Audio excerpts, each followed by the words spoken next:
I think we face almost an iceberg structure of issues. That is to say, we understand the tip, but we don't see how deep the problems go.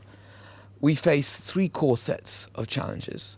Those facing the global commons, like environment, water deficit, climate change, and so on. Those concerning our humanity, the spread of diseases, pandemics, epidemics, poverty, conflict. And those challenges concerning our rule books, financial market rules, trade rules, waste, toxic disposal rules, and so on.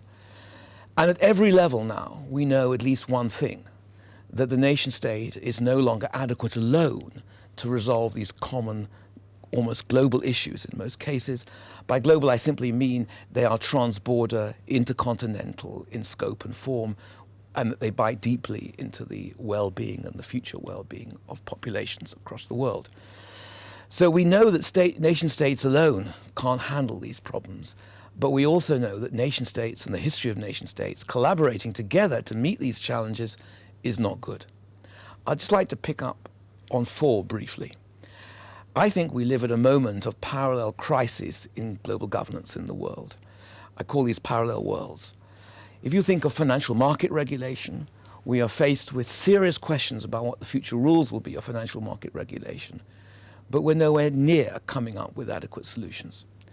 Climate change, the recent mega conference in Copenhagen, was by all intents and purposes a near disaster. While there are some benefits, clearly one thing that has not triumphed is collective goodwill, the collective interest, the humankind's common concerns.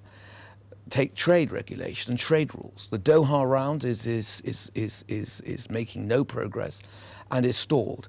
And finally, the year in which we now live, 2010, is the year where we asked, can we renew the nuclear non-proliferation treaty? And it doesn't look good. So here, these four issues could be thought of in isolation. What's happening to finance, what's happening to climate change, what's happening to trade, etc. But we shouldn't look at them in isolation. We should look at them together. They're not sui generis. They reflect a number of things.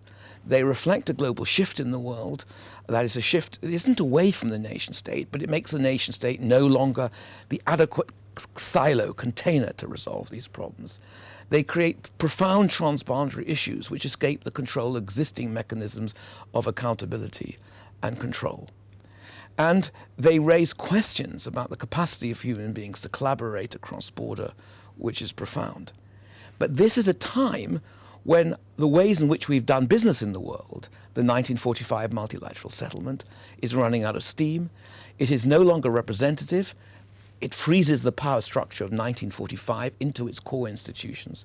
It is no longer accountable, and it no longer has the financial means to provide the resources for addressing global goods and global bads. So we live at a moment where we face these intensive and extensive global issues. At the same time, the 1945 challenge is exhausted, and at the same time, there's a changing balance of power going on in the world. The West will no longer be able to write the rules as it wants in the future. We already see that. It hasn't been able to at Doha. It hasn't been able to at Copenhagen. There's a drift of power, particularly economic power, to the east. At the level of economics, we're certainly heading towards a multipolar world. And yet, whilst we see a decline in the hegemonic capacities of the United States and Europe, China, India, and so on are not yet willing to show real world-class leadership to replace those aging hegemons.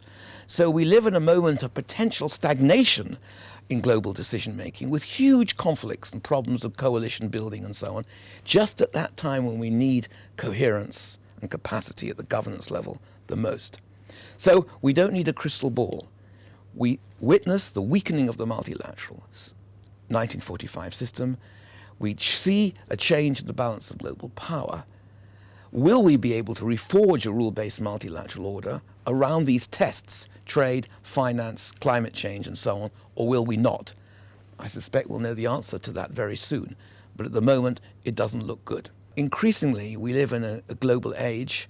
Globalization has integrated the world economy in a way that is, in my judgment and my academic work, certainly my assessment, unparalleled.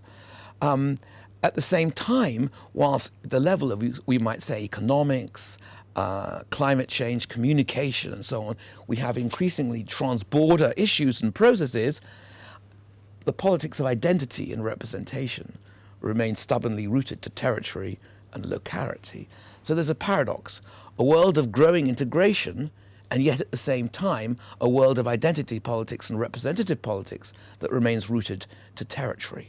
And how we will live with this paradox, faced with the issues I've been talking about, I'm not sure.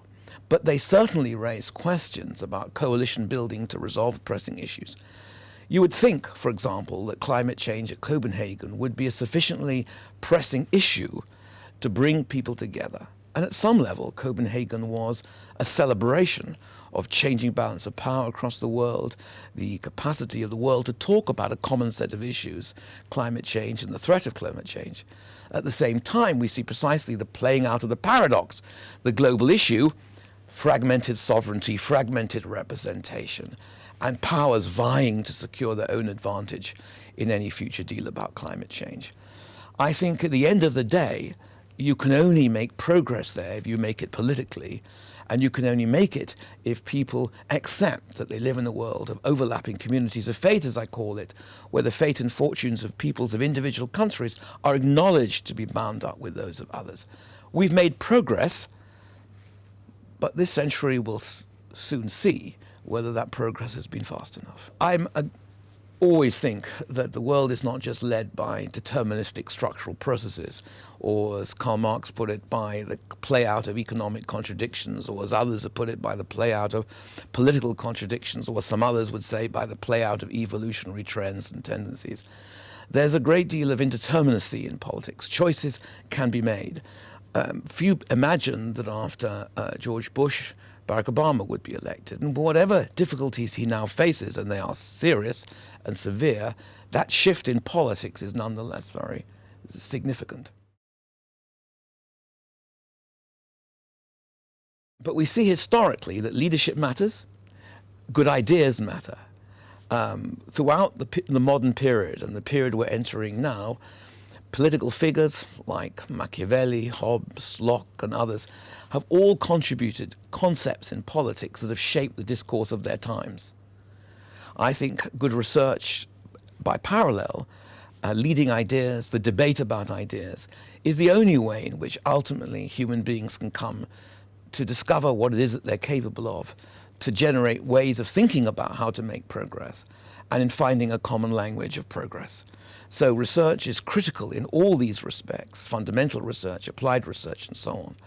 And journals like Global Policy have the capacity, I think, to lead the way here, because it's very striking that at this moment of time, there hasn't been a journal called Global Policy, a journal dedicated precisely to the big global issues we're talking about, that seeks to recognize a diversity of discourses and sovereignties on these issues, but also seeks to recognize that research focused on these issues is a means, a modest means, but still an important means of creating a common language for thinking about these problems. And if you have a common language for thinking about these problems, you potentially have common policies to resolve them.